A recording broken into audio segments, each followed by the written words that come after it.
Estás en Pauta Propia, junto a Connie Stipicic, en Radio Pauta 100.5. A una semanita apenas de la elección presidencial, el foco ya no está en la campaña ni en las promesas, sino en los números. El triunfo de José Antonio Kast no solamente fue claro en términos electorales, con una ventaja que las encuestas venían anticipando desde la segunda vuelta, sino que además abrió un nuevo ciclo de expectativas. Según el último panel ciudadano UDD, un 56% cree que el país va a mejorar con el nuevo gobierno, mientras que un 28% piensa que empeorará. Y la mayoría asume que los cambios no van a ser inmediatos, sino que van a tomar tiempo. En paralelo, la última encuesta a Plaza Pública CADEM muestra que un 55% cree que a Chile le irá bien o muy bien con el próximo gobierno, una cifra comparable, aunque levemente inferior al punto de partida de administraciones anteriores. Eso más los datos respecto de los atributos del futuro presidente que también llaman la atención. Mirar todos esos números con distancia permite ir más allá del titular y entender qué se ganó, qué se perdió y qué es lo que se está jugando y proyectando también. Volvemos a conversar para hacer este análisis junto a Ricardo González, director del Laboratorio de Encuestas y Análisis Social de la Universidad Adolfo Ibáñez, y a Paulina Valenzuela, socia fundadora de DataVoz y vicepresidenta para América Latina de Wave, por una dupla habitual. Ya nuestro Pauta Propia para poner contexto, método y evidencia a la discusión política y para ayudarnos a leer no solo quién ganó, sino por qué ganó y qué dicen los datos detrás del resultado. Paulina, Ricardo, ¿cómo están? Bienvenidos. Hola, buenos días. Buenos días, muchas gracias. ¿Cómo están? Buenos días, buenas tardes. Exactamente. Oye, partamos con las proyecciones mirando el resultado final, porque siempre vale la pena revisar un poquitito cuál fue el rol de las encuestas, los ajustes y los desajustes. Aquí pareciera, ¿verdad?, que como habíamos anticipado en alguna conversación antes de la segunda vuelta, cuando la cuestión es binaria, aunque haya voto obligatorio, el margen para equivocarse es bastante más estrecho, ¿no? ¿Paulina? Exacto. Sí, claro, ¿no? O sea, yo creo que las encuestas se puede decir que anduvieron bien. En el fondo, todas más o menos anticiparon esta relación de resultados, salvo algunas excepciones, digamos, pero de encuestas que no son muy conocidas, digamos. Uh-huh. Yo creo que una de las cosas creo que uno de los resultados interesantes, desde la perspectiva que no estaban bien claros cómo se iba a dar, era el tema de los nulos y blancos, Sí. que según mi recuerdo, con Ricardo opinábamos que iban a ser más bien bajos, o sea, no tenía por qué ser estos niveles de estos porcentajes tan altos que habían anticipado, sin perjuicio que se duplicó, Uh-huh. pero ahora estamos hablando de menos de un 7,5, 7,1%. Entonces, no, yo creo que eso desde la perspectiva de las encuestas funcionó bien, ¿no? Yo no agregaría más que, ok, De checklist. acuerdo, check. Uh-huh. ¿Ricardo? Sí, aquí se produce un fenómeno bien interesante porque este fenómeno es relativamente común, no es una cosa de ahora, digamos. O sea, pasa que el mismo instrumento mide la primera vuelta y presenta estas imprecisiones, ¿no es cierto? En este caso, en esta elección, sobreestimaron la votación de Jara y subestimaron la de Franco Parisi. Sin embargo, en la segunda vuelta, muy alineado. Esta cosa que observamos acá no es tan distinta, por ejemplo, a lo que pasó en las elecciones del año 2017, donde las encuestas subestimaron a Sánchez, a Beatriz Sánchez, la candidata del Frente Amplio, y sobreestimaron a Sebastián Piñera, que a la postre terminó siendo el presidente, y las encuestas lo hicieron bastante mejor en el desempeño de segunda vuelta.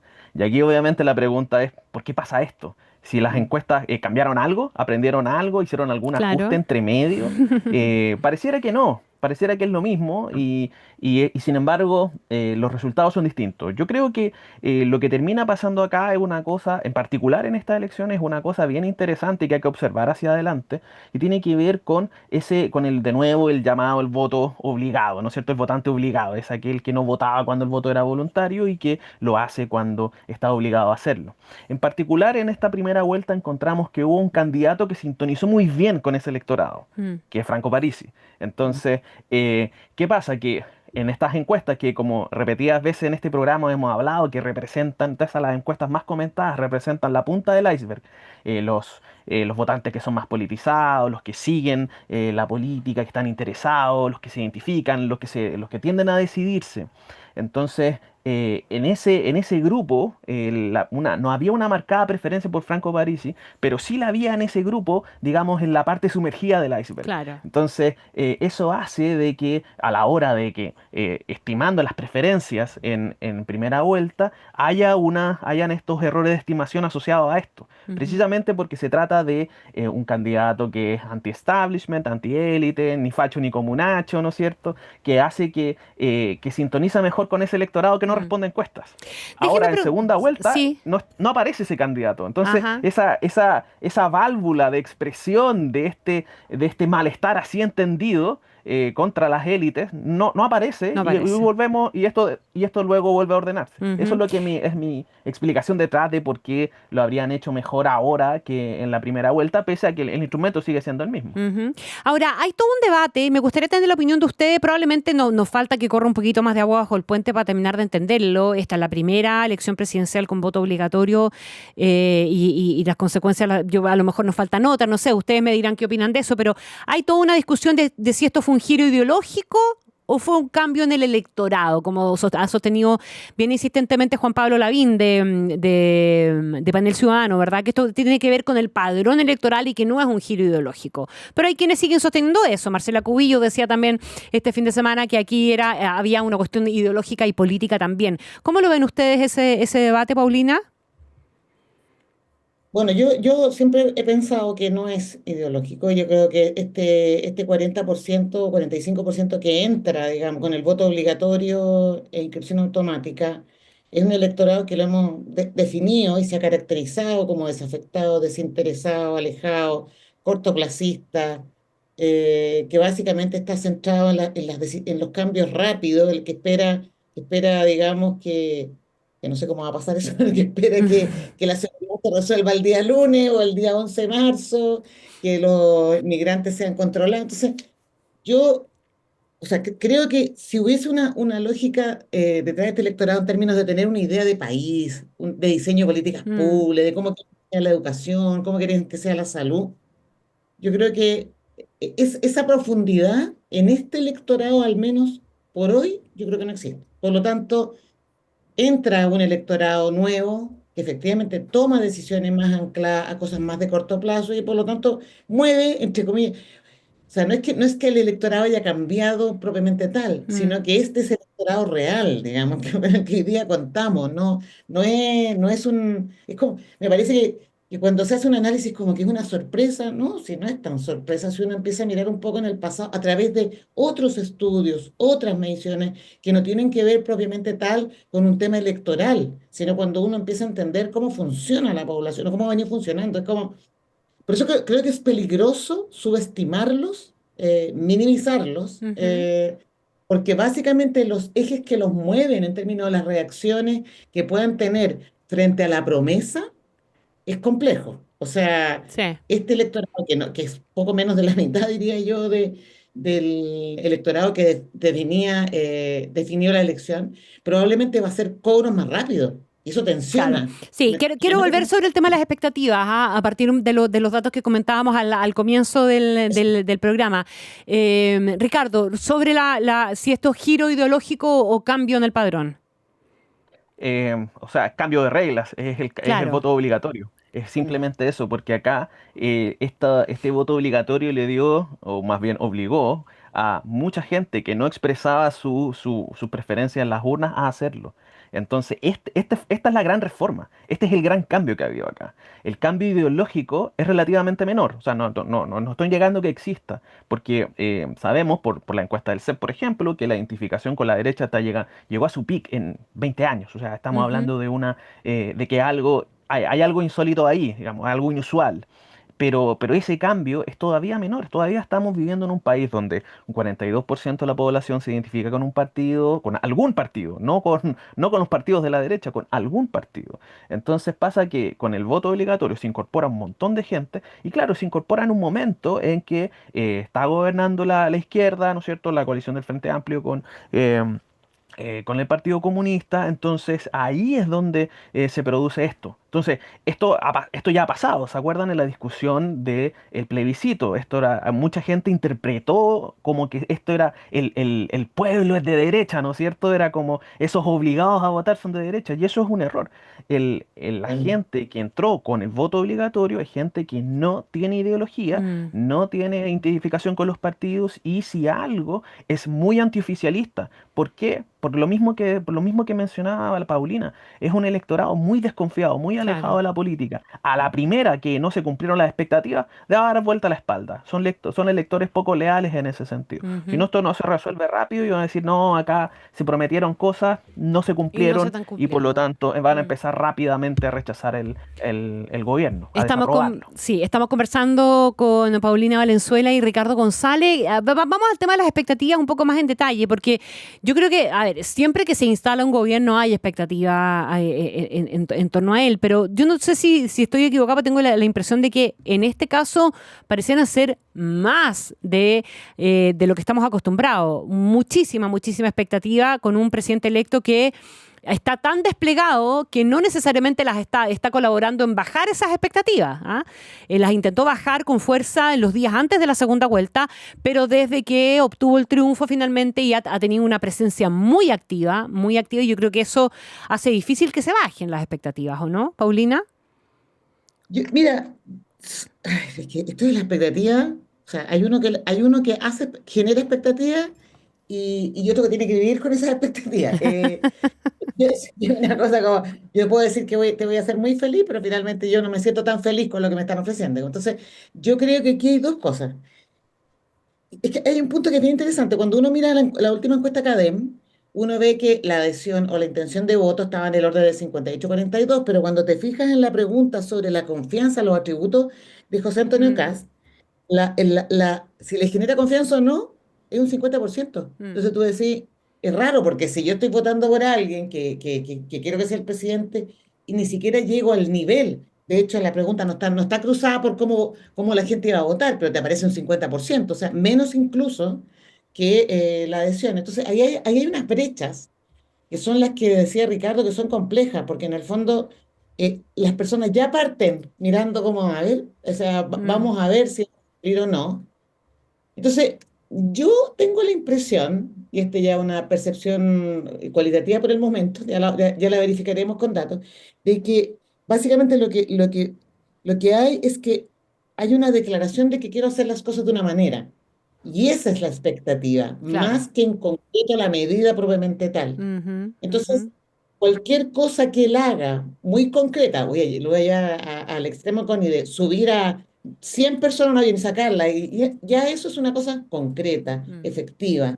Eliminar los toldos azules, como lo que ha hecho Mario Desbordes en Makes, eso ya es una medida efectiva. Entonces, no tiene que ver, creo yo, básicamente con la grandeza de una medida, sino con la capacidad de concreción de ciertas promesas. Entonces, creo que lo que nos vamos a llenar probablemente en el primer periodo para poder ajustar expectativas va a ser como de medidas así como mucha Efectista. medida efectista, Claro, impactante. la otra vez estuvo con nosotros María José Nodón, la decana de gobierno de la UAI, de tu universidad, Ricardo, y decía que tenía que haber al principio una muy buena combinación de cuestiones efectistas justamente para eso, para calmar la expectativa, pero sin soltar la efectividad que tiene más que ver con el mediano o largo plazo.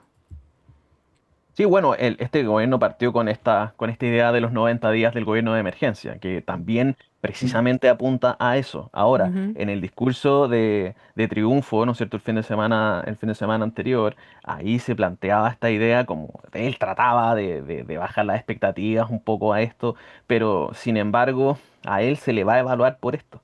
Y curiosamente, son 90 días, los mismos días, los mismos 90 días que yo presumo va a haber de luna de miel. Mm, Recordemos que en mm. general todos los gobiernos tienen un periodo en que entran muy bien evaluados, y eso va decayendo con el tiempo. En los libros clásicos ese periodo duraba como un año.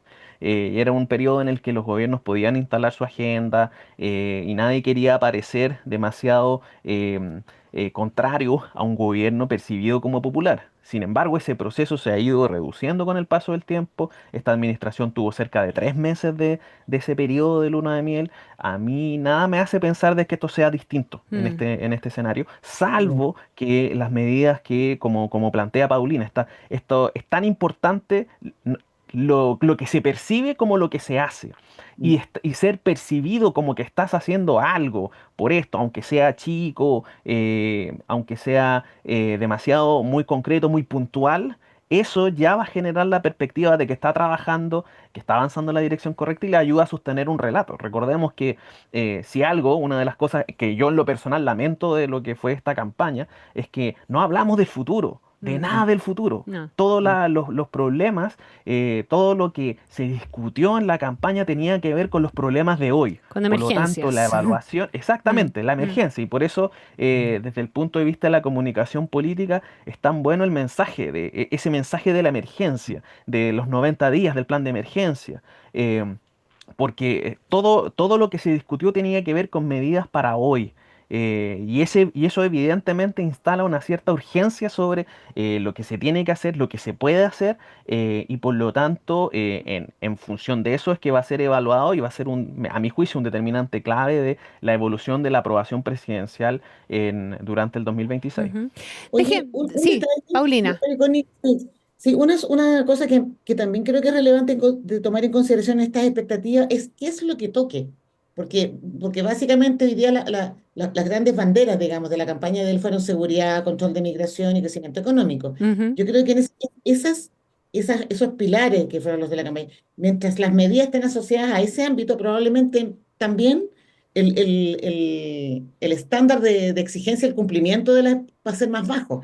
Pero yo creo que lo complejo es que si él empieza a mirar hacia los lados, hacia al ámbito de los derechos sociales, si él empieza a mirar educación, salud, pensiones, en fin, probablemente ahí la luna de miel puede tener sus baches, digamos, por decirlo así. Mm. Entonces, es un ámbito que yo creo que al principio ellos no van a entrar, digamos, o sea, este gobierno no debería o no lo van a hacer, Y porque porque además es muchos de esos ámbitos requieren mayorías parlamentarias. Entonces también exactamente. se acuerdan que durante la campaña apareció esta idea de gobernar según reglamento. Hay muchas cosas que se pueden hacer con el reglamento y demás.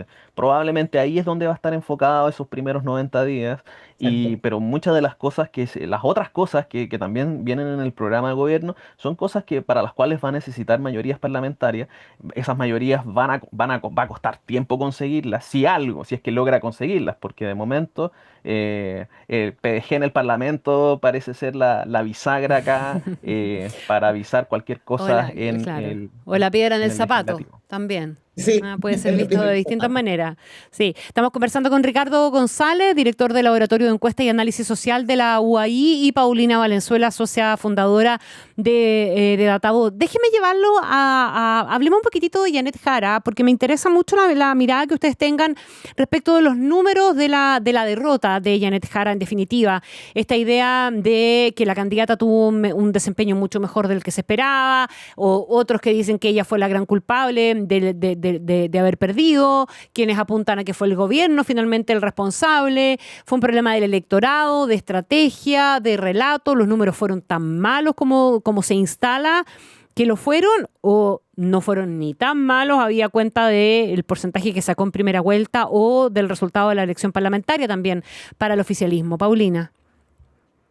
Eh, Dos cosas. Ella era la candidata al oficialismo. Y eso Ujú. ya es una mochila que es difícil de llevar, digamos. Eso por una parte. En segundo término, era militante comunista. O sea, Segunda mochila. segunda piedra en la mochila, Mm, no sé cómo decirlo, digamos. mm. Eh, entonces yo creo que estos dos elementos, cuando uno los pondera y mira la elección, yo digo, no es tan malo como les fue realmente. Incluso subió la votación parlamentaria de las Claro. listas de izquierda, que habían llegado al 37-38%. 38, Claro, sí. claro, no le alcanzó, fueron 4 puntos, pero es que nadie pensaba que le iban a alcanzar, digamos, en términos reales, pero logró este porcentaje. Y yo creo que, yo soy de las que cree que aquí este 42% tiene mucho que ver con la aprobación del gobierno actual, pero también tiene que ver con un voto más duro, diría yo, Mm. de la izquierda. O sea, no es el desencanto probablemente está muy posicionado en este electorado nuevo. Era cuestión de ver, por ejemplo, lo que hace Panel Ciudadano cuando mostraba la intención de voto separando por el votante obligado y por el votante habitual, y era evidente que Kast y los candidatos de derecha acumulaban, incluso París, digamos, acumulaban mucho más adhesión entre los votantes obligados, que es el electorado del que hablábamos al principio. Entonces, es un electorado menos ideologizado, por lo tanto, más exigente en términos de lo que se espera y por lo tanto no está en ese 42%. Ujú, ujú. Lo segundo que pasará el tema, la idea de la adhesión es que también hay un ejercicio que hizo en Holster, que fue analizar cómo se movieron las votaciones, digamos, los aportes a cada uno de ellos. Y es claro, efectivamente la gente que votó por Kast, que votó por Jara, volvió a votar en su mayoría, Claro. pero en el caso de Jara, ella recibió votación de Parisi, Mm.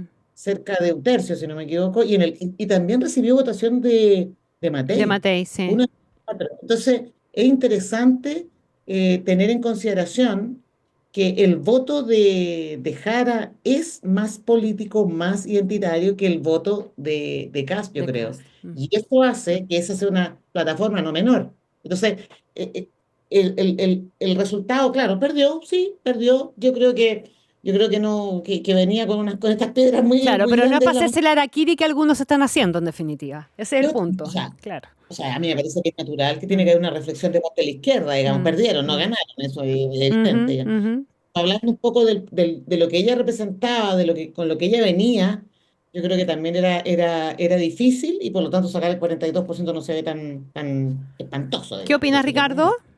Sí, yo tiendo a coincidir con esa mirada, en parte porque, o sea, que ¿existe algún otro candidato en la izquierda que lo podría haber hecho mejor en este contexto? Mm, Quizás Michelle Bachelet, pero Michelle Bachelet o sea, es tan excepcional para la opinión pública que quizás no, eh, quizás ni siquiera vale la pena como, bueno, considerarla, más allá mm.